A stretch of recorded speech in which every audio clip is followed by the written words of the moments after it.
Hello and welcome to round 2 of the Parenting Roundabout podcast. I'm Terry Morrow and I'm here with Catherine Haleko. Hello.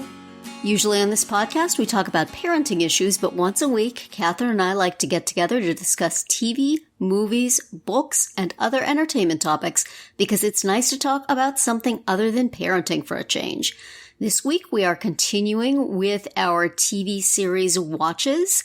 We will talk about the Veronica Mars episode Debasement tapes, and Zoey's Extraordinary Playlist, Zoey's Extraordinary Girls' Night, which is where we will start today. What did you think of the episode?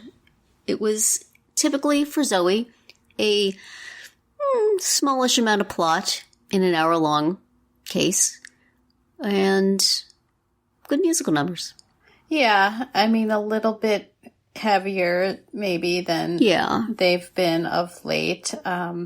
We started right back where we left with Emily being very upset, having just sung her very, very sad song. From last week.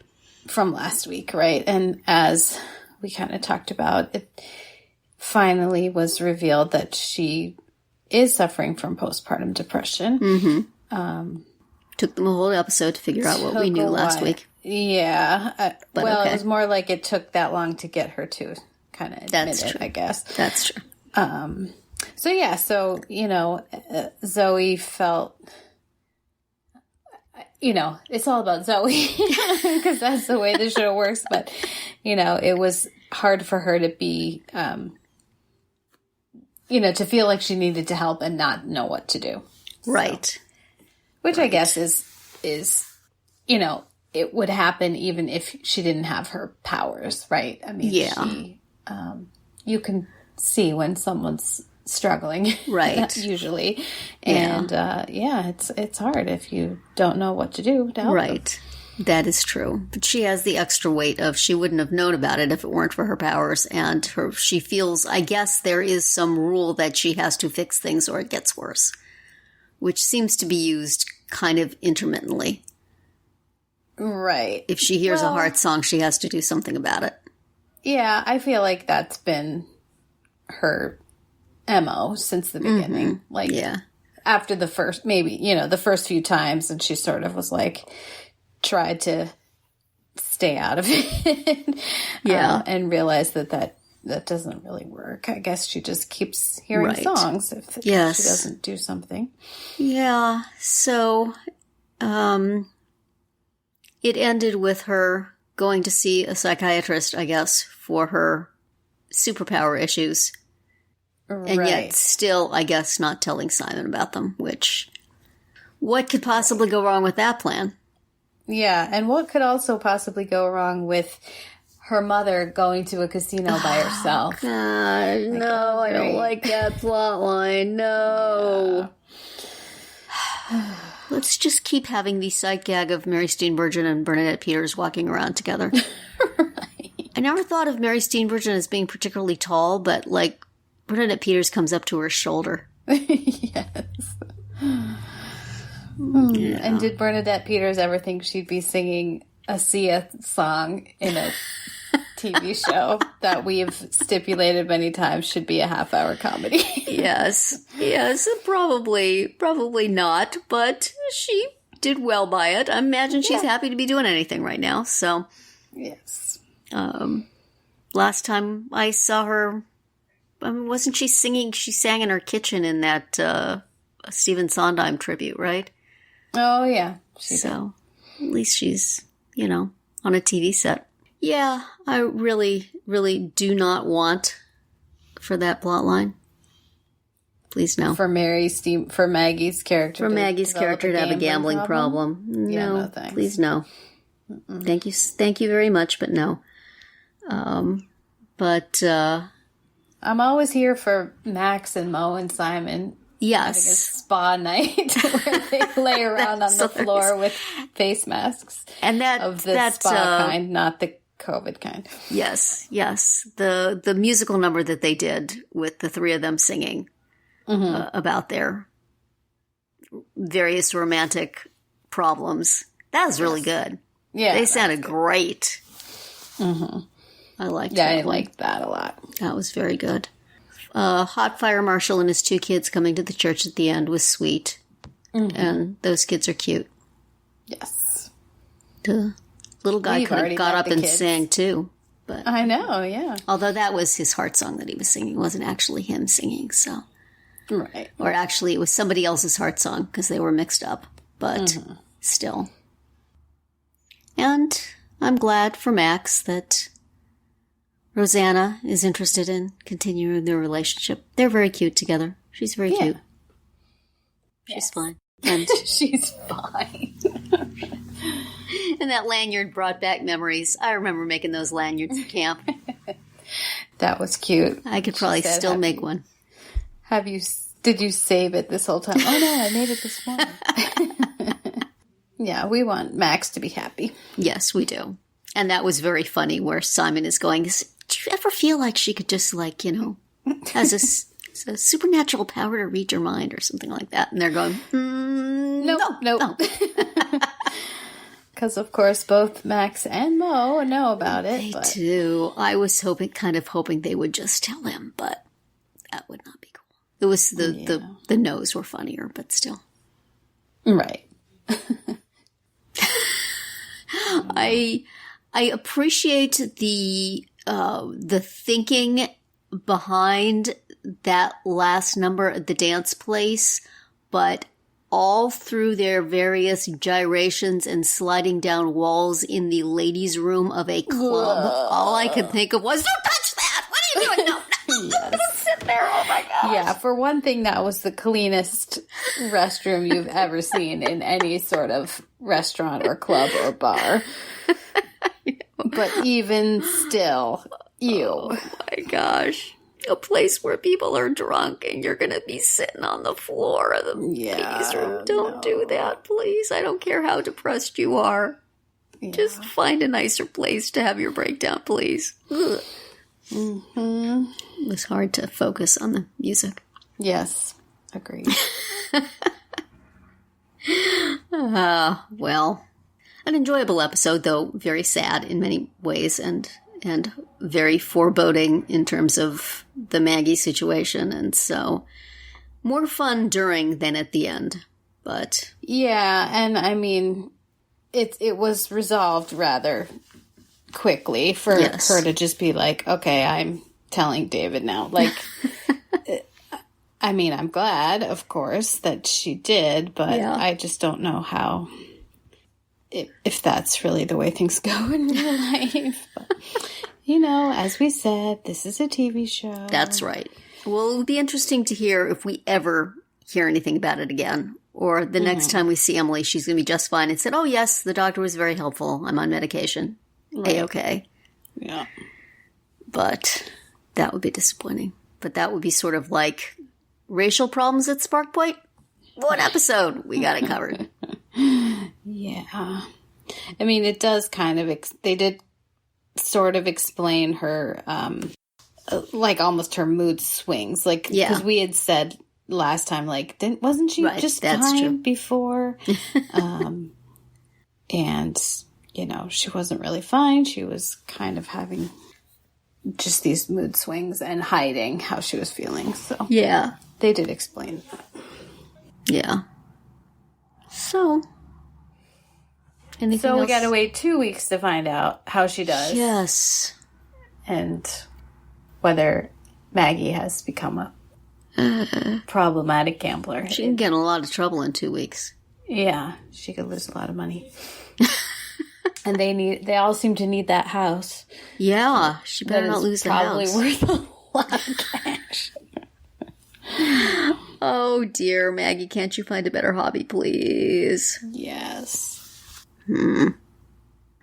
Well, turning our attention to a more happy, fun show. Veronica Mars. Limping to the finish line. Oh, my goodness. If this is the way they're going out, I see why they got canceled, and I don't see why they got brought back. But I think it's also absolutely undeniable. that Vinnie Van Lowe is the sheriff that Neptune deserves. Yes. If you vote for this man, Neptune, well, I would not be a bit surprised. Also, like, wasn't there a whole scene where Vinny was working with the Fitzpatricks and he was at that bar? And yes. Wouldn't Danny Boyd of the Fitzpatrick crew have recognized him even with his terrible fake mustache when he was at that warehouse? One would think. The light was bad. It was dark. He's been drinking. I struggle to think of what, if anything, to say about this episode. It was an episode of television. There was a case of the week. Paul Rudd played a sort of sleazy musician fairly well. I enjoy Paul Rudd. It was very nice to see him. Yep. But the plot was kind of, okay. Right. Logan coming up with a business plan that offended his teacher. Okay. You go to Dick for your business ideas. You deserve whatever comes to you.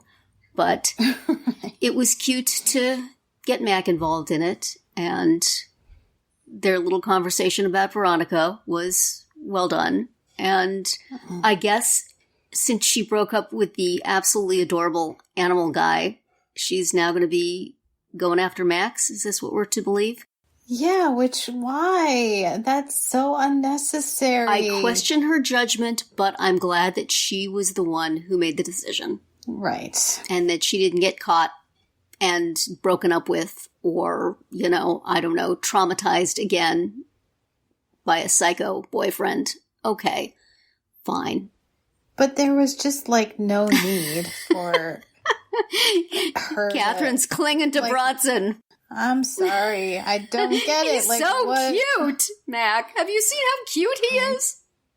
I don't understand why they felt the need to send the plot in that direction. Yes, if you are going to put her with Max, which seems like sort of an understandable pairing, why the other boy at all? Mm-hmm.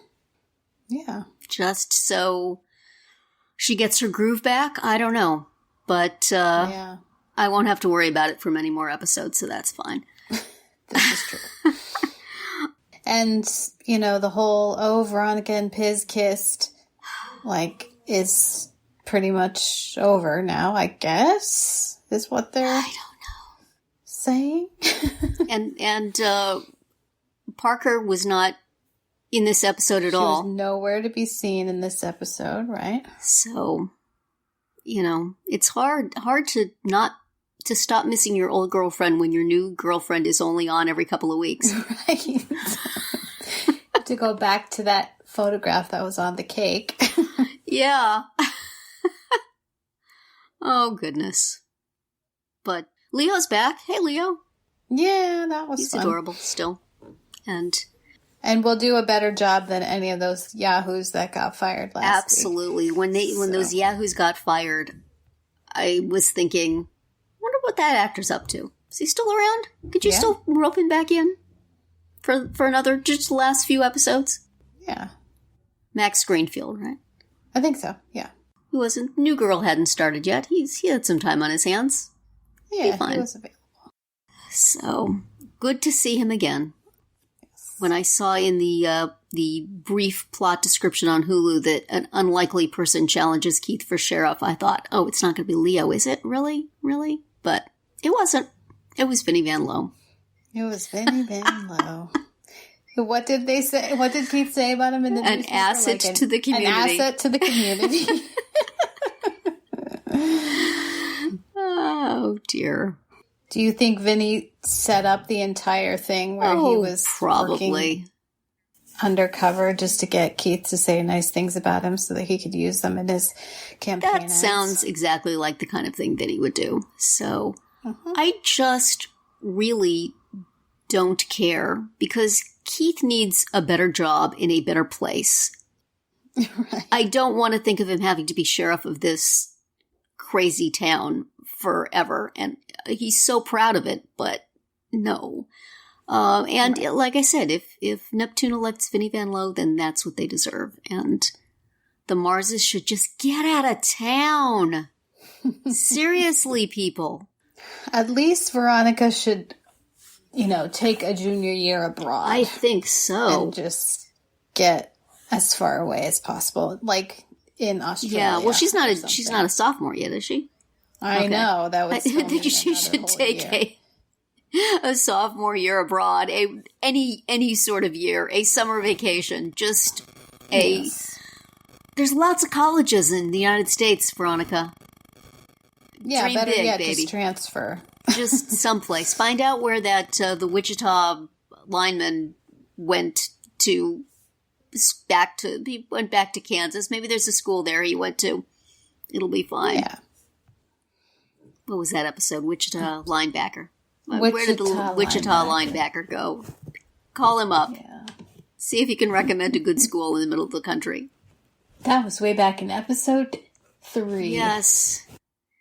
One of the many. We were so innocent then. That's right. Oh, golly. Not really. This season has not been stellar. And this episode was just exactly the kind of burner of screen time that you drop when you've had your order cut. I do not understand. Did they just decide they didn't have enough time for their third arc, so they just were going to do these one-offs? I guess that's the implication that they made on the Veronica Mars Investigations podcast. Well, they had Paul Rudd, so what are they going to do? They can't cancel him so that they could do a longer story arc. No.